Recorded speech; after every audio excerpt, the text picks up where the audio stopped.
إن الحمد لله نحمده ونستعينه ونستغفره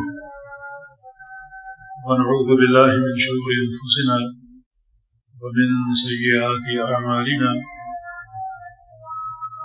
من يهده الله فلا مضل له ومن يضلل فلا هادي له وأشهد أن لا إله إلا الله وحده لا شريك له وأشهد أن محمدا عبده ورسوله أما بعد فإن أصدق الكلام كلام الله وأحسن الهدي هدي محمد صلى الله تعالى عليه وسلم وشر الأمور محدثاتها وكل محدثة بدعة وكل بدعة ضلالة وكل ضلالة في النار من يطع الله ورسوله فقد رشد واهتدى ومن يعص الله ورسوله فقد ضل وغوى اللهم صل على محمد وعلى آل محمد كما صليت على إبراهيم وعلى آل إبراهيم إنك حميد مجيد اللهم بارك على محمد وعلى آل محمد كما باركت على إبراهيم وعلى آل إبراهيم إنك حميد مجيد سبحانك لا علم لنا إلا ما علمتنا إنك أنت العليم الحكيم رب اشرح لي صدري ويسر لي أمري واحلل عقدة من لساني يفقهوا قولي لقد قال الله سبحانه وتعالى أعوذ بالله من الشيطان الرجيم من همزه ونفخه ونفسه بسم الله الرحمن الرحيم إن الذين آمنوا وعملوا الصالحات سيجعل لهم الرحمن ودا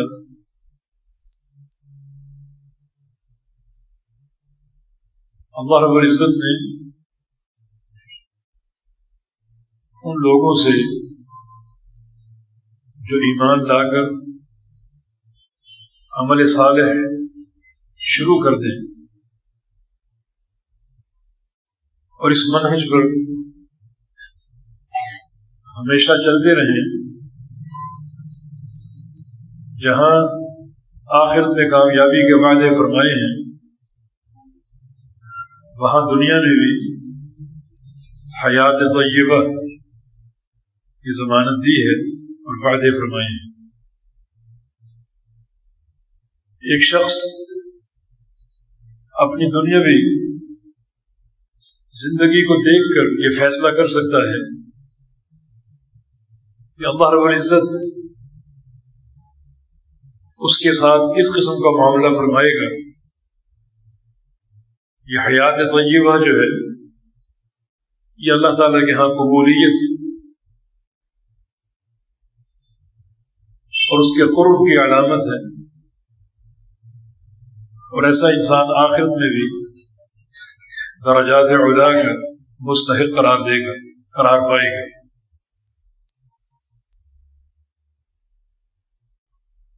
حیات طیبہ کے بہت سے امور ہیں جن سے اس کی پہچان ممکن ہوتی ہے۔ ان امور میں سے انتہائی اہم امر یہ ہے کہ اللہ رب العزت ایک انسان کو دنیا کی زندگی میں کس قسم کی رفاقت اور دوستی عطا فرماتا ہے، اس کا ماحول کیسا ہوتا ہے، اس کے دوست کیسے ہوتے ہیں، اور عمومی طور پر اس کے ملنے جلنے والے کیسے ہوتے ہیں۔ اگر رفاقتیں اچھی ہوں اور دوستیاں اچھی ہوں تو یہ اللہ رب العزت کا فضل ہے اور اس کی عطا ہے اور اس کی ایک عظیم الشان دین ہے، اور بندے کے لیے بہت بڑی سعادت۔ اور اگر ایک انسان کو اچھا ماحول میسر نہ ہو اور اس کی دوستیاں صالحین سے نہ ہوں بلکہ برے لوگوں سے ہوں، تو یہ اللہ تعالیٰ کی طرف سے ایک عذاب ہے، ایک علامت ہے کہ یہ انسان کس قسم کے سلوک کا مستحق ہے۔ اللہ تعالیٰ کا فرمان ہے وَمَنْ يَعْشُ عَنْ ذِكْرِ الرَّحْمَنِ نُقَيِّضْ لَهُ شَيْطَانًا فَهُوَ لَهُ قَرِينٌ، جو شخص اللہ تعالیٰ کے ذکر سے اعراض کرتا ہے، اللہ تعالیٰ کا ذکر اس کی وہ نصیحت ہے جو اس کی وحی کے ذریعے ہم تک پہنچی، اور وہ نصیحت اور وہ وحی دو چیزوں میں محصور ہے، ایک قرآن پاک اور دوسرا رسول کریم صلی اللہ علیہ وسلم کی سنت۔ جو شخص اللہ تعالیٰ کے ذکر سے اعراض کرتا ہے اور منہ پھیرتا ہے، ذکر سے مراد اللہ رب العزت کا ذکر بھی ہو سکتا ہے، اللہ تعالیٰ کو یاد کرنا اور اس کے قرآن کی تلاوت کرنا، اور وہ اذکار اپنی زبان پر جاری رکھنا جن کی تعلیم محمد رسول اللہ صلی اللہ علیہ وسلم نے ارشاد فرمائی ہے۔ جو اس ذکر سے اعراض کرے گا نقیض لہو شیطان فہو لہو قرین، ہم خود اس پر ایک شیطان کو مقرر کر دیں گے اور اس شیطان کو اس کا دوست بنا دیں گے۔ یہ دوستیاں عطا فرمانا یہ اللہ کی دین ہے اور اس کی عطا ہے۔ اللہ تعالیٰ خود فرما رہے ہیں کہ بعض لوگ ایسے ہیں جنہیں ہم شیطان کی دوستی عطا فرما دیتے ہیں۔ شیطان دو طرح کے ہوتے ہیں، ایک شیطان جن ہے، جنی شیطان، اور ایک شیطان انس ہے، انسانوں میں سے شیطان۔ جو شیطان انسانوں میں سے ہوتے ہیں وہ زیادہ خطرناک ہوتے ہیں اور زیادہ ان میں گمراہی کے اسباب موجود ہوتے ہیں۔ شیاطین الانس شر من شیاطین الجن، انسانی شیطان جنی شیطان سے زیادہ خطرناک ہے۔ تو اللہ رب العزت خود ان لوگوں کا دوست شیطان بنا دیتا ہے جو لوگ اللہ کے ذکر سے اعراض کرتے ہیں۔ یہ دوستی اور ماحول عطا فرمانا یہ اللہ کی دین ہے اور اس کی عطا ہے۔ تو ایک شخص اگر جاننا چاہے کہ میرا معاملہ کیسا ہے اور اخروی اعتبار سے سرخرو ہوں گا یا نہیں ہوں گا، وہ دنیا کی زندگی میں اپنے ماحول پر غور کرے، اپنی دوستیوں پر غور کرے اور اپنی رفاقتوں پر غور کرے کہ میرے دوست کیسے ہیں۔ رسول کریم صلی اللہ علیہ وسلم نے اس تعلق سے بڑی تاکیدیں فرمائی ہیں۔ فرمایا کہ لا تصحب الا مؤمنا ولا يأكل مالك الا تقي مالك الا تقي، کہ تم مت صحبت اختیار کرو مگر مومن کی۔ یہ صحبت خواہ دائمی ہو خواہ عارضی ہو۔ بعض اوقات آپ ایک سفر پر روانہ ہوتے ہیں، وہ سفر 1 دن کا ہو سکتا ہے، 2 دن کا ہو سکتا ہے، اس میں تمہاری یہ کوشش ہونی چاہیے تمہارا مصاحب اور دوست مومن ہو، اچھے عقیدے والا انسان ہو۔ وَلَا يَأْكُلُ مَالَكَ إِلَّا تَقِيٌّ، اور اگر اپنے گھر میں کسی کو بلاؤ اور اس کی دعوت کرو تو کوشش کرو کہ پرہیزگار انسان ہو جس کو اپنے گھر میں بلاؤ۔ یہ چند لمحات بھی متقین کے ساتھ گزریں اور مومنین کے ساتھ بسر ہو، یہ تمہاری پوری کوشش ہونی چاہیے کہ تمہاری مصاحبت مومن کے ساتھ ہو اور تمہارے گھر میں آنا جانا متقین کا ہو، پرہیزگاروں کا ہو، ورنہ بصورت دیگر بڑے مفاسد جنم لے سکتے ہیں اور بہت زیادہ تباہیاں پھیل سکتی ہیں۔ رسول کریم صلی اللہ علیہ وسلم کی ایک اور حدیث ہے، المرء علی دین خلیلہ فلینظر احدکم من یخالل، ہر شخص اپنے دوست کے دین پر ہوتا ہے. جو دین اس کے دوست کا ہو وہی اس کا دین ہوگا. ہر شخص خوب اچھی طرح دیکھے کہ اس کی دوستی کس کس سے ہے. اپنی ایک ایک دوستی کو، ایک ایک تعلق کو، یا ایک ایک دوست کو چیک کرے کہ وہ کون ہے اور کیسا ہے. اچھی دوستی اللہ تعالیٰ کی نعمت ہے اور بری دوستی اللہ تعالیٰ کا عذاب ہے. یہ بری دوستی بہت سے مفاسد کا ذریعہ بنتی ہے. ایک یہ کہ یہ عقیدے کے خلاف ہے. رسول کریم صلی اللہ علیہ وسلم کا فرمان ہے الحب فی اللہ والبغض فی اللہ. جس سے محبت کرو تو اللہ کے لیے کرو اور جس سے بغض ہو تو اللہ کے لیے ہو. اور اگر برے انسانوں سے محبت کرو گے، دوستی رکھو گے، تو یہ اس عقیدے سے انحراف ہے، اس عقیدے سے بغاوت. دوستی اور نفرت اللہ رب العزت کے لیے ہے. اگر کسی سے تعلق قائم کرنا ہے تو اللہ کے لیے کرنا ہے، اور کسی سے تعلق توڑنا ہے تو بھی اللہ کے لیے توڑنا ہے. من احب فی اللہ وابغض فی اللہ واعطى للہ ومنع للہ فقد استکمل الایمان. جس شخص نے محبت کی تو اللہ کے لیے کی، اور کسی سے بغض رکھا تو اللہ کے لیے رکھا. مال خرچ کیا تو اللہ کے لیے کیا، اور کسی کو نہ دیا تو اللہ کے لیے نہ دیا. اس کا ایمان پورا ہو گیا.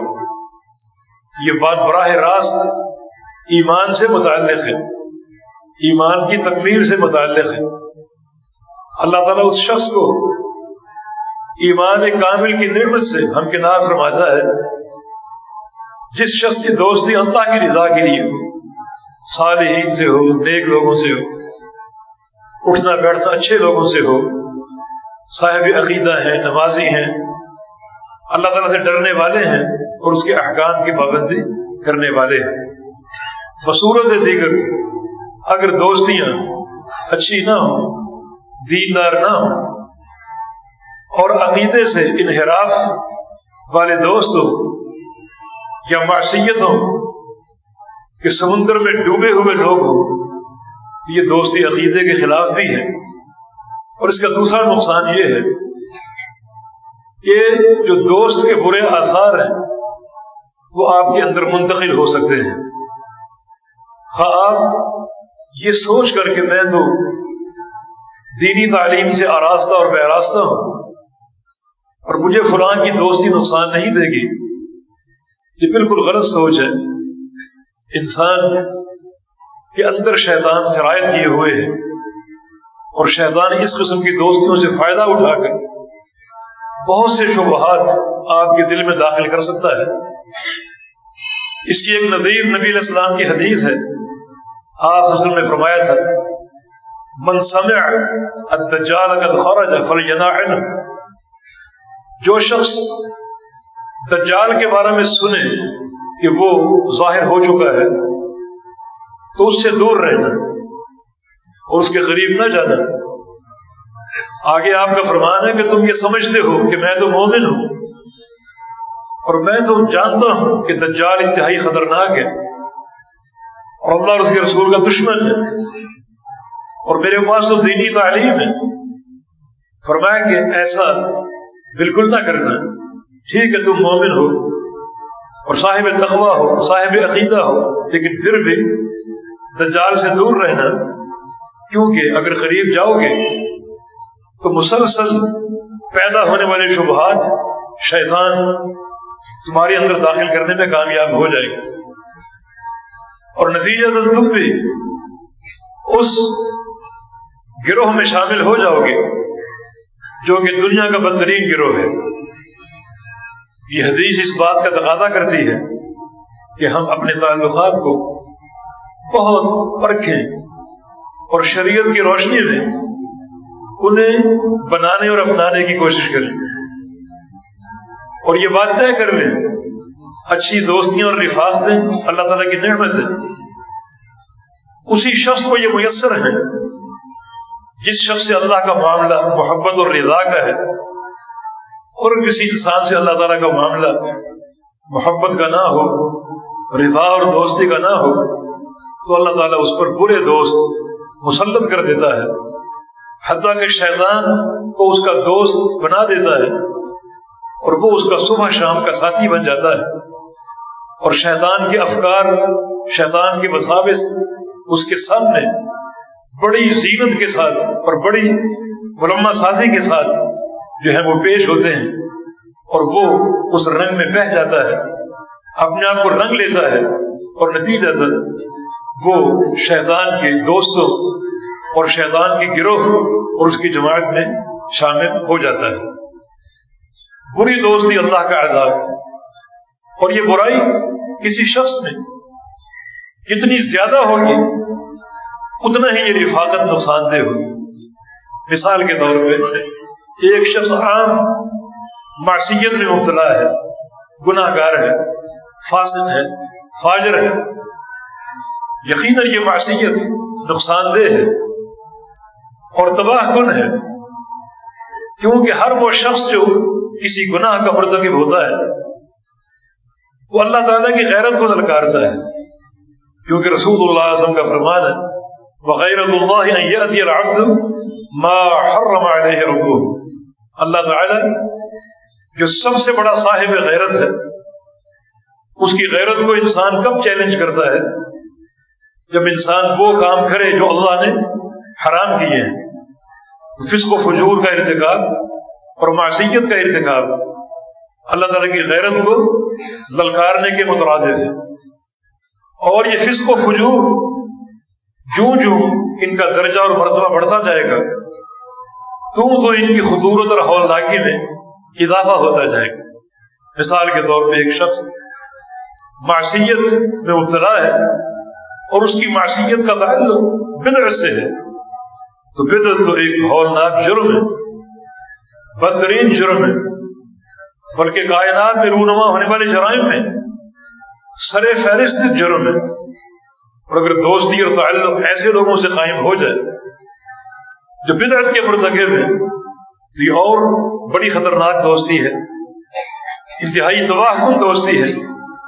خواہ ایسے لوگ دن کو روزے رکھیں اور رات کو قیام کریں، شب بیداری کریں، مگر ان کا بدعت میں مبتلا ہونا، گرفتار ہونا، یہ بہت بڑا جرم ہے اور ایک ہولناک معصیت ہے۔ علامہ ابن قیم رحمہ اللہ نے بدائع الفوائد میں کچھ درجات ذکر فرمائے ہیں کہ بندوں کی دوستیاں اور تعلقات کس قسم کے ہوتے ہیں۔ ان میں چوتھا درجہ یہ ذکر کیا ہے کہ من کانت مخالطتہ الہلاک کلہ، کہ چوتھی قسم کے وہ لوگ ہیں جن سے میل جول، جن سے ربط، تعلق اور دوستی سراسر ہلاکت ہے۔ وہ مخالطتہ کاکل السم، جن سے میل جول زہر کھانے کے مترادف ہے، آپ ان سے مل نہیں رہے بلکہ زہر کھا رہے ہیں۔ فَإِنْ اتَّفَقَ أَنْ كَانَ لِعَاقِلَتِهِ تِرْيَاقٌ وَإِلَّا فَأَحْسَنَ اللَّهُ عَذَابَهُ، جو شخص کسی بدعتی انسان سے میل جول رکھے وہ زہر کھا رہا ہے، اور زہر کھانے والے کو اتفاقاً اگر تریاق مل جائے جو اس کے زہر کا علاج ہو تو شفا مل سکتی ہے، ورنہ ایسا انسان تعزیت کے لائق ہے کہ آپ اس کی زندگی ہی میں اس سے تعزیت کر لو کہ تم برباد ہو چکے اور تم مر چکے۔ یعنی بعض لوگوں کی مخالطت اور صحبت یہ زہر خورانی کے مترادف ہے۔ جس طرح زہر سے موت آتی ہے، اس طرح ایسے لوگوں کی موت واقع ہو جاتی ہے جن کا تعلق اور دوستی اور محبت اہل بدعت سے ہو۔ رسول کریم صلی اللہ علیہ وسلم نے بھی ایک حدیث میں ایک عجیب تشبیہ اور مثال کے ذریعے اس نقطے کو واضح کی۔ سنن ابو داؤد میں یہ روایت ہے، مسند احمد میں بھی ہے، اور شیخ البانی رحمہ اللہ نے اسے صحیح قرار دیا ہے۔ نبی علیہ السلام کا فرمان ہے سَيَكُونُ فِي أُمَّتِي سَيَخْرُجُ قَوْمٌ ان قریب ایک قوم نکلے گی، لوگ آئیں گے، باقاعدہ لوگ آئیں گے، باقاعدہ ایسے لوگ آئیں گے، باقاعدہ ایسی قومیں آئیں گی، ایسے جتھے اور گروہ آئیں گے کہ ان کے اندر ایک مرض سرایت کر جائے گا، اور وہ مرض بدعت اور خواہشات کا مرض ہے۔ ان کے اندر وہ مرض داخل ہو جائے گا، رگو ریشے میں سرایت کر جائے گا، ایسے لوگ بکثرت آئیں گے اور بہت آئیں گے، ان کے اندر احوا کا اور بدعت کا مرض داخل ہو جائے گا۔ فرمایا کہ جیسے قلب کا مرض جو ہے وہ ایک انسان میں داخل ہو جاتا ہے۔ یہ قلب کیا ہے؟ قلب ایک مرض ہے جو کتے کے کاٹنے سے پیدا ہوتا ہے۔ جب کتا ہلکا ہو جائے اور پاگل ہو جائے، اس کے اندر ایک مرض سرایت کر جاتا ہے۔ جس انسان کو وہ کاٹے وہ انسان اس کی طرح کتا بن جاتا ہے، اور وہ مرض اس کے اندر سرایت کر جاتا ہے۔ فرمایا کہ لا یبقى منہ عرق ولا مفصل الا دخلہ۔ جب کتا اس انسان کو کاٹتا ہے تو اس انسان کے پورے رگو ریشے میں کتے کا مرض سرایت کر جاتا ہے، اور وہ شخص بھی کتے جیسا ہو جاتا ہے۔ یہ رسول اللہ صلی اللہ علیہ وسلم کی پوری حدیث، جس کا مفہوم میں نے آپ کے سامنے عرض کیا۔ نبی علیہ السلام کیا سمجھانا چاہتے ہیں، کیا تعلیم دینا چاہتے ہیں، اور کس منہج پر ہماری تربیت چاہتے ہیں؟ فرمایا کہ ایک قوم میں بدعات کا مرض پیدا ہوگا، بدعات کا مرض پیدا ہوگا، اور پھر جو بھی اس قوم سے تعلق جوڑے گا، ان لوگوں سے محبت قائم کرے گا، تو اس شخص کے اندر بدعات کا مرض اس میں داخل ہو جائے گا۔ اس بدعتی انسان سے، اس بدعتی انسان سے جو بھی تعلق قائم کرے گا اور دوستی قائم کرنے کی کوشش کرے گا، تو اس کا مرض اس کے اندر سرایت کر جائے گا اور داخل ہو جائے گا۔ جیسے وہ شخص جو کتے کے قریب جائے، جس کتے میں مرض پیدا ہو چکا ہے، اس کے قریب جائے، اس کو قریب بلائے اور وہ اس کو کاٹ لے، تو اس شخص میں وہ مرض سرایت کر جائے گا۔ اسی طرح جو شخص کسی بدعتی انسان کے پاس جائے یا اس کو بلائے یا اس سے دوستی اور محبت کرے، تو اس کا مرض اس کے اندر سرایت کر جائے گا، اور کوئی رگو ریشہ باقی نہیں بچے گا جہاں وہ مرض داخل نہ ہو۔ اور نتیجہ یہ کہ اس شخص کے شبہات جو ہیں وہ اس میں سرایت کر جائیں گے، اور اس کی طرح یہ بھی بدعت میں داخل اور شامل ہو جائے گا۔ تو نبی علیہ السلام نے یہاں ایک بدعتی انسان کا قرب اور اس کی محبت ایک مثال سے واضح کیا، اور بڑی بدترین مثال ہے، ایک کتے کی مثال، اور عام کتا نہیں بلکہ ایک پاگل کتا جو ایک قلب کے مرض میں مبتلا ہو جائے، تو اس سے تو دور بھاگنا چاہیے، دور رہنا چاہیے۔ وہ اگر قریب آئے گا اور کاٹ لے گا تو اس کا سارا مرض آپ میں سرایت کر جائے گا، اور اس کی طرح آپ بھی کتے ہو جائیں گے۔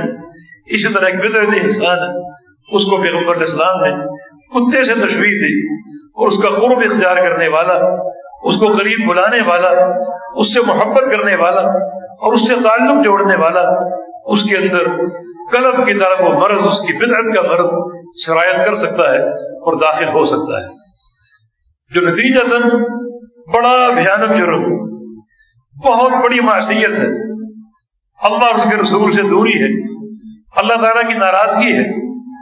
اس سے بڑی ناراضگی کیا ہو سکتی ہے کہ کسی انسان میں بدعت کا مرض سرایت کر جائے اور وہ اس عظیم الشان جو ہے وہ ہلاکت و بربادی کا شکار ہو جائے۔ لہذا ایک شخص کو اگر دنیا میں ایسے لوگوں کی صحبت سے سابقہ پڑتا رہتا ہے اور ایسا ماحول اس نے بنا دیا ہے جس میں اکثریت اہل بدعت کی ہے، اہل شرک کی ہے، تو یہ بڑا خطرناک ماحول ہے اور بڑی خطرناک دوستی ہے۔ اگر صرف ایک کاروباری حد تک تعلق ہے تو یہ تعلق محض کاروباری لین دین تک محدود ہو، ضرورت سے زیادہ دوستیاں، دعوتیں، تعلقات، قرب، یہ خطرناک ہو سکتا ہے اور بدعت کا مرض سرایت کر سکتا ہے۔ آخر پیغمبر علیہ السلام نے اس مثال کے ذریعے یہ بات کیوں سمجھائی؟ اسی لیے تاکہ اس کو معاشرے لوگوں سے دوری اختیار کی جائے اور محبت کی بجائے نفرت کا تعلق جو ہے وہ جوڑا جائے اور قائم کیا جائے۔ تبھی تو سلف صالحین ایسے لوگوں سے دور رہا کرتے تھے، دور رہنے کی تعلیم دیا کرتے تھے۔ ایک بہت بڑے محدث علماء تابعین میں سے قاضی فضیل بن عیاض رحمہ اللہ، ان کا ایک تاریخی قول امام بربہاری نے شرح السنہ میں نقل کیا ہے۔ فرماتا ہے کہ من عظم مبتدعا فقد اعان علی حدم الاسلام، جو شخص کسی بدعتی انسان کی تعظیم کر لے، اس کی توقیر کر لے اور اس کو عزت دے دے، اس نے دین کی عمارت کو ڈھا دیا اور دین کی عمارت کو تہس نہس کر دی۔ ان کی یہ بات اپنی بات نہیں ہے بلکہ پیغمبر اسلام کی حدیث سے ماخوذ ہے۔ رسول اللہ علیہ وسلم کا فرمان ہے من وقر صاحب بدعت فقد اعان علی حدم الدین، جو شخص کسی بدعتی انسان کی تعظیم کر لے، اس نے دین کی عمارت کو ڈھا دیا اور دین کی عمارت کو مسمار کر دیا۔ آگے فرماتے ہیں من زوج کریمتہ من مبتدع فقد قطع رحمہ، جو شخص اپنی بیٹی یا اپنی بہن کا رشتہ کسی بدعتی انسان سے جوڑ دے اور قائم کر دے اور اس سے اس کو بیاہ دے، اس نے اسی دن اس سے اپنا رشتہ توڑ دیا۔ اب وہ اس کی بیٹی نہیں رہی، وہ اس کی بہن نہیں رہی۔ کیا معنی ہے اس کا؟ یہ بیٹی نہ رہنا، بہن نہ رہنا، وہ کہ مجھے اس سے کیا اثر پڑتا، کیا فرق پڑتا، بس میں نے رشتہ توڑ دیا، ایک بوجھ اتار دیا۔ بیٹی رہے نہ رہے، بہن رہے نہ رہے، نہیں، یہ معاملہ بہت ہی گمبھیر ہے۔ رسول اللہ علیہ وسلم کا فرمان ہے کہ جو لوگ دنیا میں رشتے توڑ دیتے ہیں انہیں سن لینا چاہیے کہ قیامت کے دن رشتہ آئے گا، اللہ تعالیٰ کے حقوق کو تھام لے گا اور کہے گا کہ اللہم صل من وصلنی واقطع عمن قطعنی، الہ العالمین، جس شخص نے مجھے دنیا میں جوڑا اسے تو اپنے ساتھ جوڑ دے، اور جس شخص نے مجھے توڑا اسے تو بھی توڑ کر پھینک دے۔ یہ رشتہ کہے گا تو رشتے کو توڑنا ایک بھیانک جرم ہے۔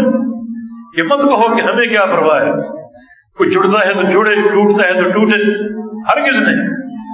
صلہ رحمی کا حکم دیا گیا ہے، رشتوں کو جوڑنے کا حکم دیا گیا ہے، تو فرمایا کہ یہ رشتہ قیامت کے دن آئے گا اور اپنے توڑنے والے کا شکوہ اللہ تعالیٰ کے سامنے رکھے گا۔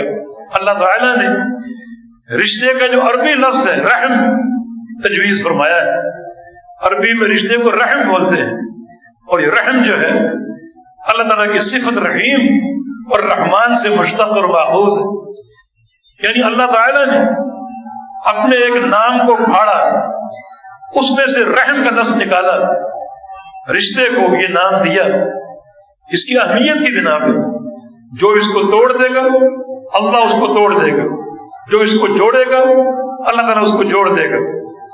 تو قاضی فضیل بن عیاض فرماتے ہیں کہ من زوج کریمتہ من مبتدع فقد قطع رحمہ، جس شخص نے اپنی نفیس ترین چیز اپنی بیٹی یا اپنی بہن کا رشتہ کسی بدعتی انسان سے قائم کر دیا، اس نے اسی دن اپنا رشتہ اس سے توڑ دیا، اپنا تعلق اس سے توڑ دیا، اور قیامت کے دن اسے اس کی جواب دہی جو ہے وہ دینی پڑے گی، اور اللہ تعالیٰ کے ہاں جب کھڑا ہوگا کٹہرے تو اس پر یہ مسئولیت قائم ہوگی کہ اس نے ایسا کیوں کیا اور اس عمل کے ذریعے رشتہ کیوں توڑا، چاہے وہ لاکھ اس سے تعلق بحال رکھے، دنیا کی نعمتوں کی اس پر بارشیں برسا دے، لیکن یہ کوئی چیز قابل قبول نہیں ہے۔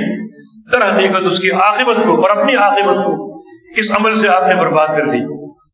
مزید فرماتے ہیں من تبسم فی وجہ مبتدع فقد استخف بما انزل اللہ، جو شخص کسی بدعتی انسان کو دیکھ کر محبت سے مسکرائے اور ایسی مسکراہٹ اختیار کرے جو اس سے اس کی محبت کو ظاہر کرے، اس سے اس کی تعلق اور دوستی کو ظاہر کرے، فقط استخف بما انزل اللہ، تو اس شخص نے اللہ تعالیٰ کی شریعت اور وحی کا مذاق اڑایا، وہ اللہ کی وحی کو ہلکا لے رہا ہے، اللہ تعالیٰ کی وحی کی توہین کر رہا ہے، اور اس کا مذاق اڑا رہا ہے. کیوں؟ اس لیے کہ بدعتی انسان سب سے بڑا دین کا باغی ہے اور مجرم ہے، جو دن دہاڑے سینہ تان کر اللہ تعالیٰ کو جھٹلا رہا ہے. وہ اللہ جس کا یہ فرمان ہے الیوم اکملت لکم دینکم واتممت علیکم نعمتی ورضیت لکم الاسلام دینا، کہ آج میں نے تم پر تمہارے دین کو پورا کر دیا. میرا دین مکمل ہے، اور مکمل چیز ایک سوئی کے ناکے کے اضافے کی متحمل نہیں ہو سکتی. میں نے دین مکمل کر دیا. یہ اللہ کا دعویٰ بھی ہے اور اس کا فرمان بھی ہے جو قرآن پاک میں موجود ہے.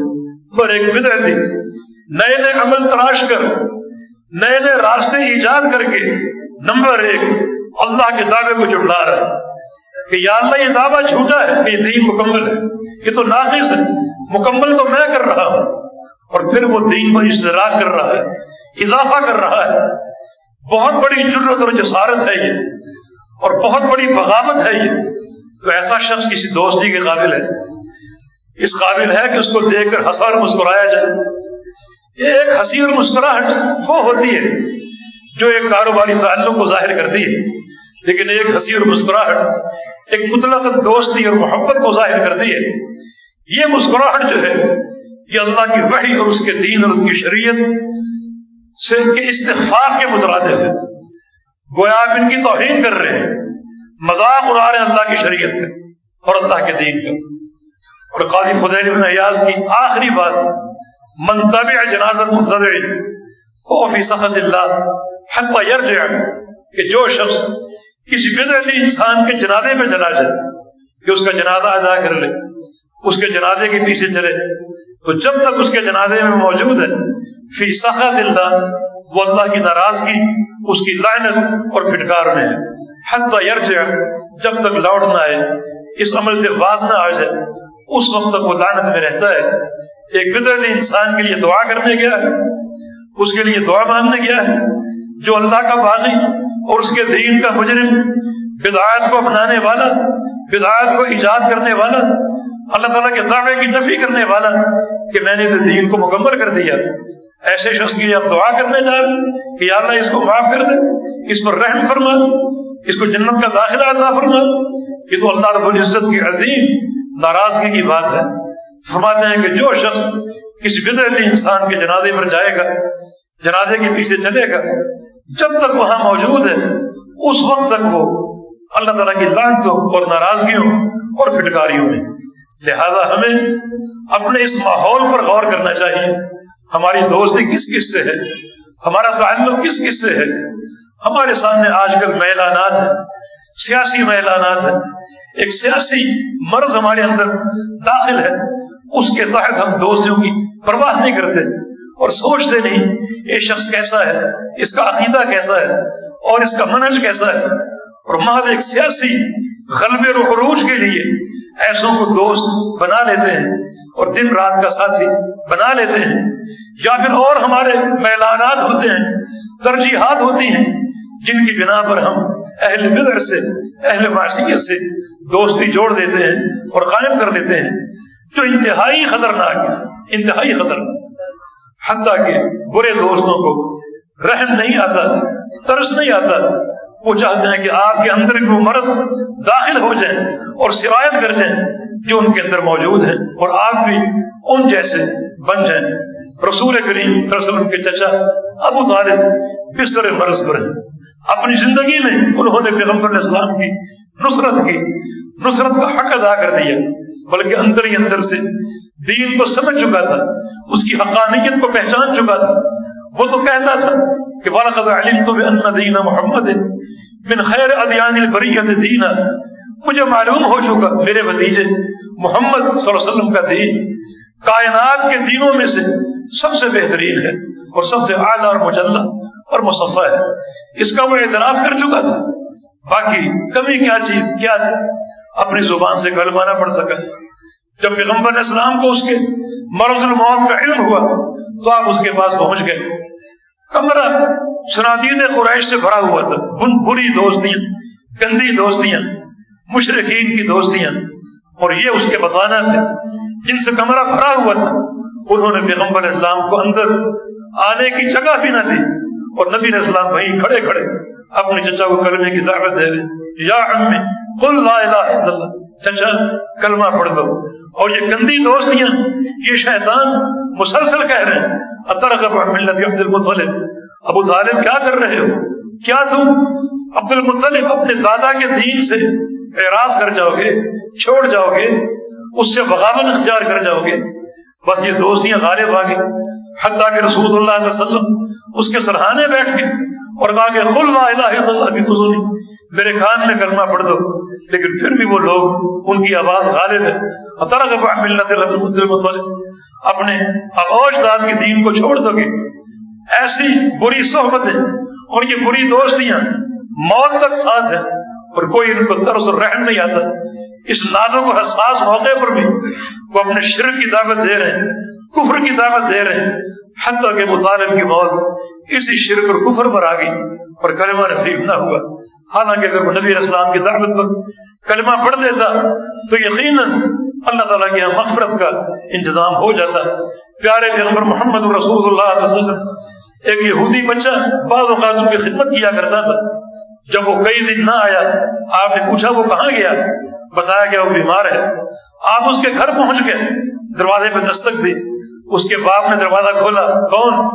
کہا کہ میں محمد ہوں صلی اللہ علیہ وسلم، اور تمہارے بیٹے کی بیمار پرسی کرنے آیا ہوں۔ یہودی اندر لے گیا، آپ اس کے پاس بیٹھ گئے اور دیکھا کہ اس کی سانسیں اکھڑ رہی ہیں۔ فرمایا یا بنی قل لا الہ الا اللہ، بیٹے کلمہ پڑھ دے، لا الہ الا اللہ پڑھ دے۔ بیٹا اپنے باپ کو دیکھ رہے، کیونکہ یہودی اندر سے جانتے تھے کہ یہ دین حق ہے، سچ ہے، اور محمد الرسول اللہ صلی اللہ علیہ وسلم اللہ کے سچے رسول ہیں۔ اس موقع پر یہود، اس بچے کے باپ نے حق اگل دیا اور کہا اطیع ابو القاسم، میرے بیٹے ابو القاسم کی بات مان لو، محمد کی بات مان لو صلی اللہ علیہ وسلم۔